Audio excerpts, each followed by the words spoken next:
Há algum tempo vem se observando acalorados debates sobre a necessidade de reformulação do Pacto Federativo que sustenta o Estado brasileiro. É bom lembrar que o federalismo, nos moldes atuais, surgiu com a independência dos Estados Unidos da América, pela união das colônias que queriam livrar-se do jugo inglês. Daí a ideia de respeitar a autonomia dos entes que compuseram a federação. O próprio conceito dessa forma de Estado tem origem na palavra foedus, do latim, que significa aliança, pacto, contrato. É necessário, por isso, deixar bem claras as atribuições de cada ente federado, bem como a repartição dos recursos necessários para que cada um possa desincumbir-se a contento de suas responsabilidades.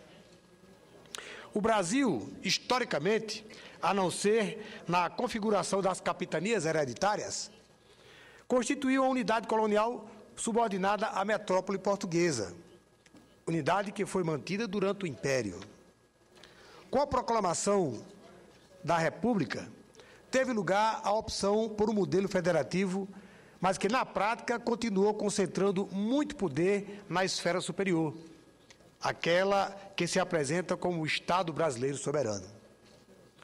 A Constituição Federal de 1988 manteve essa opção, estabelecendo em seu artigo 1º: a República Federativa do Brasil, formada pela união indissolúvel dos estados e municípios e do Distrito Federal, constitui-se em Estado democrático de direito.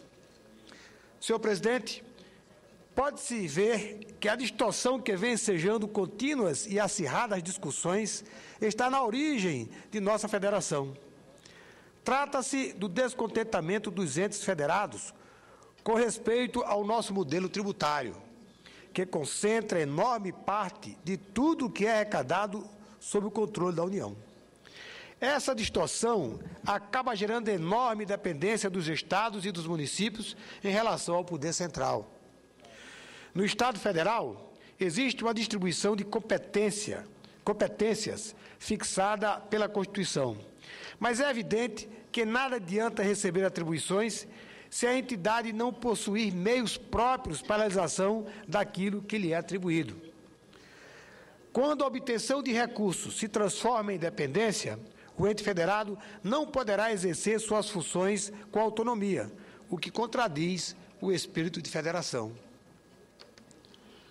Essa é a grande necessidade que temos de repensar o Pacto Federativo, para que os recursos sejam mais bem compartilhados. É bom lembrar que não se trata de simples distribuição, pois as atividades sobre as quais incidem os tributos, os fatos geradores, acontecem no nível local. E cada vez mais são as unidades federadas as grandes responsáveis pela prestação dos serviços públicos para os quais necessitam dos recursos. Por que, então, temos de continuar com um regime que concentra a arrecadação nas mãos do poder central, o qual cuida da distribuição como se fosse um grande gesto de magnanimidade? E como se não bastasse essa concentração, o poder central ainda cria as chamadas contribuições sociais, porque os recursos delas advindos não precisam ser divididos com os estados e com os municípios. No caso dos impostos, existe determinação constitucional para a participação dos entes federados na arrecadação. Vem daí a necessidade de construirmos um novo pacto federativo, mais justo, e que possibilita aos estados e aos municípios prestarem aos cidadãos serviços condizentes com a condição do Brasil de uma das mais fortes economias do planeta. Há aspectos do Pacto Federativo que não estão em discussão. O que importa realmente é a distribuição dos recursos, pois está cada vez mais evidente a hegemonia e a hipertrofia da União em relação aos demais entes federados. A Constituição de 1988 estabelece a distribuição das receitas tributárias em seus artigos 157 e 159, para assegurar uma relativa equivalência econômico-financeira entre os entes federados, inclusive com critérios que possibilitem a execução do objetivo constitucional de reduzir as desigualdades sociais e regionais.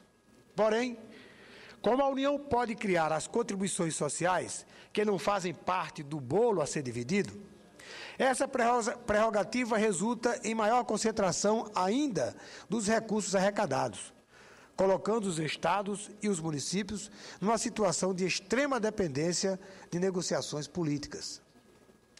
A esperança de melhora e que haja realmente uma reformulação do Pacto Federativo com uma repartição mais justa dos recursos e que atenda às necessidades dos governos locais e estaduais, somente assim poderemos elevar a quantidade dos serviços públicos que o cidadão deve receber das esferas estadual e municipal. Aliás, trata-se da única solução viável, pois a nossa Carta Magna assegura, entre as causas pétreas, aquelas que não podem ser alteradas por emenda constitucional. No artigo 60, diz o seguinte, parágrafo 4º, não será objeto de deliberação a proposta de emenda tendente a abolir a forma federativa do Estado. Senhor presidente, quando se pensa em federação como forma de Estado, há que se ter em mente a necessidade de repartição de competências, tanto legislativa como material, além da autonomia política, organizacional e financeira. As competências dos entes federados aumentaram após a promulgação da Constituição Federal de 1988, mas os recursos recebidos do Poder Central não acompanharam o aumento de responsabilidade pelos serviços aos cidadãos. Esse é um dos fatores que resultam na queda de qualidade desses serviços. Para possibilitar a autonomia financeira, é necessário que os entes federados tenham suficiente arrecadação, evitando-se o aumento dos tributos de sua competência, o que também pode trazer consequências desastrosas. Se não houver um equilíbrio da equação político-financeira, a federação ficará fragilizada, já que a autonomia política tem estreita relação com a autossuficiência. Entendo que de nada adianta gastarmos horas e horas em discussões estéreis que não frutificam, não resultam em ações que mudem efetivamente a arrecadação e a distribuição dos recursos. O que é arrecadado tem de voltar para os cidadãos na forma de serviço de Estado. Se o cidadão paga muito, se a carga tributária é elevada, ele deveria receber serviço de primeira qualidade.